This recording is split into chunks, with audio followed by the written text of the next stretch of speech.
Yanga. Of course unajua hii inawezekana ikawa ni kwa wavivu wa ufuatiliaji wa ligi yetu. Lakini ukiwa ni mfuatiliaji mzuri wa ligi yetu, Singida Black Stars msimu huu na msimu uliopita ni vitu viwili tofauti kabisa. Ni Singida ambayo imeshuka kwenye maeneo mengi sana, ndio maana ushangai ni timu ambayo imepoteza hapa sasa hivi, ndio kidogo imepata momentum ya kushinda angalau michezo mitatu mfululizo. Michezo mitatu mfululizo. Ilikuwa ni timu ambayo hata kushinda game mbili tu mfululizo ilikuwa ni tatizo. Na ndio maana unaona paka reaction ya uongozi wakaamua kushusha mishahara ya wachezaji, kukata mishahara ya wachezaji kwa percent kadhaa. Ni kutokana na performance mbovu ambayo timu ilikuwa iko nayo. Na inawezekana ikawa inachagizwa na vitu vingi, kwa sababu kuna baadhi ya wachezaji ambao walikuwepo na kuijenga ile Singida ambao walikuwa msimu uliopita na ambao walikuwa mwanzoni mwa huu msimu, wengine wakaondoka dirisha dogo, ambao labda ndio sababu ya hiki ambacho kimeweza kutokea. Kwa hiyo unajua huu mchezo wa Singida ni rahisi sana kwa mtu ukamchukua, yani tukio fulani likatokea likamchukua kulingana na kile alichokifikiria, kwa sababu kila mmoja anauangalia mchezo akiwa na matukio yake kichwani. Yani kama alivyozungumza Isiaka kwamba na ni watu wengi sana, naamini ina reflect kwa watu wengi kwamba kila mtu akiangalia mechi ya Yanga na Singida anajua kabisa kwamba upata mabeki watafanya makosa, kipa atafanya makosa, goli litafungwa. Kwa hiyo leza likafungwa goli ambalo baada ya lile goli kufungwa mtu ikawa rais kupeleka lawama moja kwa moja, kwa sababu anajua tayari hii ni Singida na Yanga watafanya tu makosa wakafungwa. Na of course hata mimi mwenyewe mwanzo, wakati kwa mfano kama goli la kwanza ambalo wamefungwa Singida mwanzo, kuna muda pale ulipita ukaniuliza swali. Mwanzo wakati niliangalia lile goli lilipofungwa tu mara ya kwanza, kwa jinsi ambavyo lilifungwa lile goli, nikawa nimetoka. Na kuna maneno kazungumza pale. Yes, nilitoka sababu yani naamini lile ni goli ambalo kwa standard ya hii ligi alipaswi kufungwa goli la namna ile. Lakini kwa jinsi nilipokuwa nimeliangalia mara ya kwanza, macho yangu aliniambia kwamba lile goli makosa moja kwa moja yametacha. Lakini baada ya kuja kulirudia, nafikiri lile goli hakupaswa kulaumiwa Metacha. Kama kuna kosa ambalo labda alilifanya, kwangu I think ni limoja. Labda namna ambavyo aliupanga ukuta wake. Kwa sababu kiangalia lile goli, Okello ameshuti mpira, amepiga mpira eneo ambalo ukuta ulikuwepo. Kwa hiyo ni sehemu ambayo ukuta ndio ulipaswa kuweza kureact. Na hata ukimwangalia Metacha, kuna namna fulani ambavyo, kwa sababu tunajua golikipa ukiwa unapanga ukuta, nusu ya goli unabaki kwa ukuta wako na inabidi uamini. Kwa maana kuna mchezaji atalala chini kama kishuti itapigwa la chini chini. Kuna wengine inabidi waruke kama mpira utapigwa juu. Then inabidi abaki na hii nusu ambayo inabaki inakuwa imebakia huko. Na hata ukimwangalia yeye, focus yake ilikuwa ni kutaka kujaribu kulinda huu upande ambao yeye ndo anakuwa responsible na huo upande ambao ukuta unakuwa haupo. Kwa hiyo ukiangalia eneo ambalo mpira umepigwa eneo ambalo ukuta ndo ulipaswa uwe wa kwanza kureact. Sisi tunaelewana? Yaani eneo ambalo nimejaribu kurudia mara 2 mara 3, na nafikiri hata kwa mashabiki wanaonisikiliza sasa hivi na wapenzi wa soka, kijaribu kurudia ile tukio utakuja kugundua moja kwa moja kwamba wakati ule mpira unapigwa waliopaswa kureact na ule, yani kwa namna yote ile pale goalkeeper huwezi kumlaumu, kwa sababu siku zote goalkeeper inabidi upange ukuta ukae vizuri ili mpira utakapopigwa ukapigwa ukapitishwa eneo ambalo ukuta upo. Ukuta ndio huo kwanza kukusaidia. Yaani mpira ukipitisha ukuta, hakuna goalkeeper dunia hii unaweza ukamlaumu. Juzi wamefunga Manchester City goli na Liverpool. Dominic Soboslai kamfunga.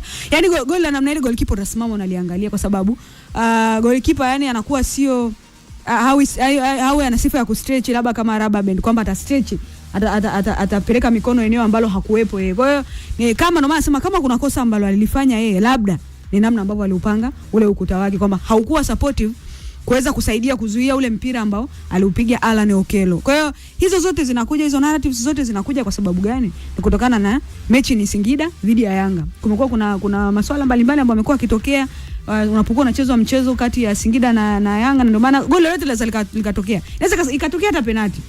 Ni penalty halali kweli, mtu kakwatuliwa kwenye box, lakini kwa sababu ni Singida na Yanga, hapana. Yule pale kauza. Kuna namna fulani kapokea kibunda ile mechi ya mechi. Kwa hiyo nafikiri kutokana na namna ambavyo watu wengi labda wamekuwa hawaifuatilii Singida. Ukiangalia kwa mfano mchezo wa leo, kuna muda ulikuwa ukiangalia Singida hauelewi ni kitu gani ambacho wanakifanya wanapokuwa na mpira na wanapokuwa hawana mpira. Yaani kuna muda wakiwa wanawashambulia Yanga wakapoteza mpira, unashindwa kuelewa yani wao aim yao ya kuzuia inakuwa ni nini? Kuretreat nyuma, kufunga space ambazo umeziacha, au kuanza kupress kutokea pale. Kwa kuna muda wachezaji hapo kwenye sintofahamu, amepoteza mpira, nirudi nyuma au nianze kuweka pressure kutokea hapa. Yaani ukisha kuwa unacheza dhidi ya timu ambazo ni hatari kwenye eneo la ushambuliaji, alafu unakuwa haufahamu kwamba unapopoteza mpira unapaswa kureact vipi, watakufunga tu. Na ndio maana ni mechi ambayo nafikiri ukiangalia kwa mfano cross ambazo walikuwa wanazipiga ya ukwasi, ukiangalia mashambulizi mengi ambayo Yanga imeyatengeneza, I think ikupaswa kuisha kwa magoli 3-0. Ilipaswa kuisha zaidi ya hapo, kwa sababu ni makosa mengi sana ambayo Singida wameyafanya, na makosa hayo Singida hawajayafanya leo tu dhidi ya Yanga. Singida makosa msimu wameyafanya dhidi ya timu nyingi tu. Singida juzi hapo ametoka kutolewa kwenye robo finali hapo ya CRDB Federation na Coastal Union. Kwa hiyo ni moja ya makosa na kwenye ule mchezo ni kwamba tu Coastal Union walikosa ule ukatili kwenye eneo la mwisho, lakini kuna makosa mengi ambayo Singida walikuwa wanayafanya.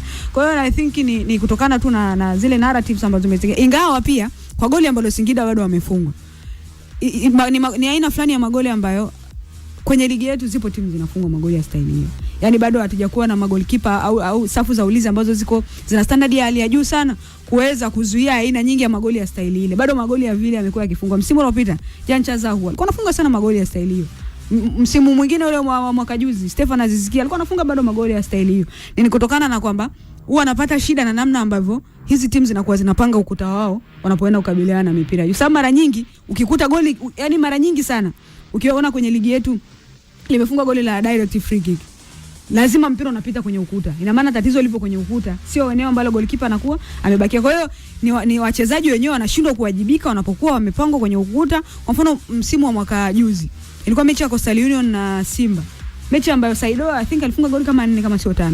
Ni mechi ambayo free kicks alizokuwa anazipiga Saido, una wachezaji wa Coastal Union anaruka lakini wanainamisha vichwa, mpira unapita, na anaruka alafu anakwepa mpira. Kwa hiyo bado na ni kitu ambacho I think naendelea kufuatilia kwamba kwa nini mipira mingi inayokuwa inapigwa hii ya direct free kicks inakuwa inapita pale ambapo ukuta umepangwa. Je, ni golikipa anashindwa kuupanga ukuta? Sababu golikipa ndo anauona uwanja mzima, wale mabeki hawauoni, wao wenyewe wanaona pati ambayo ipo mbele yao. Kwa hiyo shida ipo kwa golikipa ama shida ipo kwa walinzi ambao wanakuwa wanapangwa kwenye ule ukuta, wanashindwa kureact vizuri au kufanya majukumu yao ambayo sasa mara nyingi free kicks zinapigwa za juu.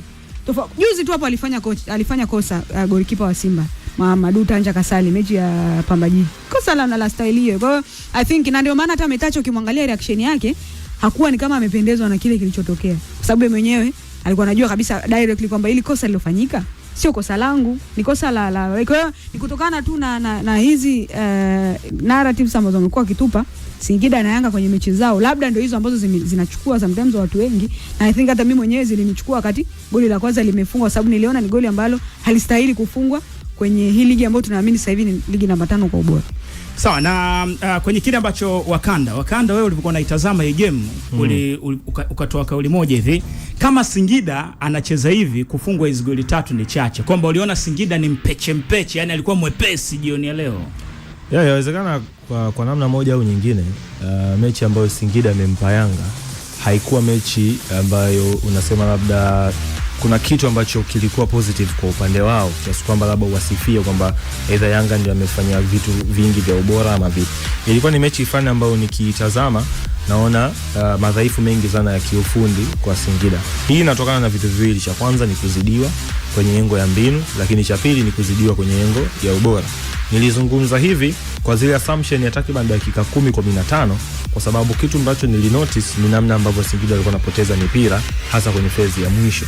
Walikuwa wanaunda mashambulizi kutoka nyuma, wakifika eneo la katikati sasa kulifuata box la Yanga ndiko changamoto ambazo zilikuwa zinaanzia. Muda mwingi walikuwa wanajaribu kupita kwa kutokea kwenye mapana ya uwanja ili waje wapate faida ya kupiga cross fupi ama cutback crosses wakishaingia kwenye eneo la 18, lakini hiyo ilikuwa ni idea kwenye kichwa. Kwenye utekelezaji vitu vilikuwa vinakwama. Ulikuwa ukiangalia kwa mfano mtu kama Mosi kuna muda atapata mali lakini itapotea kwa sababu either anapiga cross ambayo katikati hakuna mtu wa kuja kuishambulia, au hata ile pasi inayoenda kwa Mosi inakuwa intercepted na mabeki wa Yanga. Mwisho wa siku faida ya umiliki inarudi tena kwa Young Africans. Lakini kingine ambacho kilikuwa kinatokea kwenye mechi ya leo ni kasi ya Singida kwa bahati mbaya sana kipindi cha hivi karibuni wamekosa wachezaji ambao wana uwezo wa kuspeed mchezo. Mtu pekee ambaye anaonekana ana uwezo wa kuchangamisha mchezo ni Mosi Nduumo. Ukimlimit Mosi, ukija eneo la katikati labda akicheza Idris Diomande, akianza labda Linda Mtange, hao wote wawili ni wachezaji ambao wanacheza kwenye pesi ya kawaida. Ukienda kwenye eneo la ushambuliaji, wanaweza kaanza na Hoso Mwaku, wanaweza kaanza mtu kama Joseph Gnadugwede, hao wote hawana kasi. Ukija kwenye eneo la katikati la midfield sasa, mtu kama Ahmed Pipino akicheza ida Morris Chuku, akicheza Emmanuel Keke, akija kucheza Hali Daucho, wote hawana kasi. Kwa hiyo timu ya Singida kasi inategemeana zaidi kwenye flank ya kushoto ambaye anacheza Mosi pamoja na Ibrahim Moro. Kulia mtu mwenye kasi ni mmoja ambaye ni Ande Kofi Sele. Kwa hiyo timu yenye watu 11 uwanjani, ukimtoa goalkeeper wanabaki 10, ni wachezaji watatu tu ambao wana uwezo wa kuipeleka mechi kwa kasi na wawili ni mafullback. Unacheza dhidi ya Yanga, expectations ni kwamba Yanga atakuwa na wachezaji wengi kwenye eneo lako, meaning fullback zako hazitopanda, zitakuwa zinacheza kwenye eneo la chini. Kwa hiyo tayari eneo lako la juu na mtu mmoja tu ambaye ana uwezo wa kuipeleka mechi kwa kasi. Changamoto ya Singida ikaanzia hapo kwamba wakipata mali wao wanacheza kwa taratibu kwa sababu hawawezi kuspeed up mchezo kulingana na aina ya wachezaji walionao. Yanga akipata mchezo anawarudisha kwenye tempo ya juu. Kwa bahati mbaya nyingine ilipokuwa inajitokeza ni namna ambavyo wao walikuwa kuzuia kwa Singida. Tunarudi tena kwenye engo ya kasi. Yanga wao watauharakisha mchezo wakijua wanapata faida ya kucheza dhidi ya mabeki ambao hawana kasi. Abdul Malik Zakaria hana kasi. Singida siku hiyo wakiamua kwanza na Abdalla Elisebo hana kasi. Singida wakiamua siku hiyo kwanza na Kennedy Juma hana kasi. Singida siku hiyo wakiamua kwanza na Mukrimu Isa hana kasi. Singida siku hiyo wakiamua kwanza hata na Morris Chuku amrudisha kama beki wakati naye kasi hana. Kwa hiyo Yanga hicho kana faidika nacho ni kwamba tunawapora mpira, tunauharakisha mchezo, tunajua hamjarudi kwenye maeneo yenu kwa haraka. Tazama goli la kwanza, inapigwa pasi mpenyezo, midfield ya Black Stars inapoteana, Yanga wanabaki dhidi ya mabeki wa Singida. Wakati wana turn, una expect midfield za Singida zirudi kwa haraka kuja kukava maeneo ambayo wameshapoteza, lakini anayekuja kurecover ama anayekuja kukava eneo la kiungo ni kiungo namba 10 Linda Mtange. Bahati mbaya nayo kwa sababu alichelewa anticipate move ya Mudathir, anacheza na mcheza foul. Yanga wanapata foul, wanafunga goli. Rudi kwenye goli la pili, ile pass inayopigwa, Yanga wanapata mali, wanaanza kutoka chini. Alan anaamua okay, sasa tuchangamke, tukimbie. Anakuja anapigwa penetration pass, wanakosea ya mshambuliaji wa Yanga, anakuja Mudathir Mudathir kumbuka anatoka nyuma. Hapo Mudathir wakati anaenda kulishambulia ile tukio, pembeni yake kuna mchezaji wa Black Stars. Kutokana na kwamba reaction ya taratibu, Mudathir anakimbia kwa haraka tu, na Mudathir Yanga wao katika matumizi ya Mudathir, huu ni mwaka almost wa 3, Mudathir anatumika kama spareman, mchezaji wa akiba katika kushambulia. Spareman ni yule mtu ambaye anakuja akishambulia kwenye vivuli, kwenye zile shadows za mabeki wa timu pinzani, yeye ndo anaenda pale. Eneo ambalo hamjui kama kutakuwa kuna mchezaji wa Yanga, yeye ndo anaenda pale. Angalia ile goli, Mudathir kaenda kufunga, wala ana shida na mtu. Anapata mali, anakimbia kwenye shadow area, mshambuliaji wa Yanga anapoteza mali, mpira unarudi, midfield ya Singida imeshindwa kuenda na Mudathir. Mwisho siku anafika eneo la juu anafunga. Kwa hiyo kwa kadri mechi inavyozidi kwenda, ulikuwa unawatazama Singida unasema okay, hawa watu wanafungwa of course, lakini madhaifu walionayo tactically yanawaruhusu Yanga kuamua scoreboard iweje, kwa sababu kuna matukio mengine ukiangalia, kwa mfano zile attempt mbili za Max, anapata pasi kutoka katikati, inapigwa penetration pass 2 versus 1, Depu yuko kulia, katikati kuna beki mmoja, kushoto yuko Maxim pia Zengeli, anashindwa kufanya maamuzi sahihi, mpira unapotea, Singida wanaokoa. Tena Singida wanaokoa bado wakiwa wachache kuliko watu wa Yanga. Kuna attempt nyingine ya pili hivyo tena ni Maxim pia Zengeli, mpaka baadaye anarudi anakuja kumpa Mudathir anapiga beki wa Singida anaokoa. Hivyo kwamba wao wanapata kasi ya mchezo, wanaharakisha mchezo, wanawakuta Singida wakiwa hawajakaa kwenye maeneo yao, lakini wanashindwa kuamua pasi sahihi, mwisho siku scoreboard inabaki vile vile. Kwa mimi naamini kabisa Black Stars leo goli 3 ambazo amechukua kwa Yanga zinaanza kwanza tactically kwa namna ambavyo waliendea game, lakini mwisho wa siku tutarudi tu kupongeza quality. Kwa goals zilikuwa chache pia.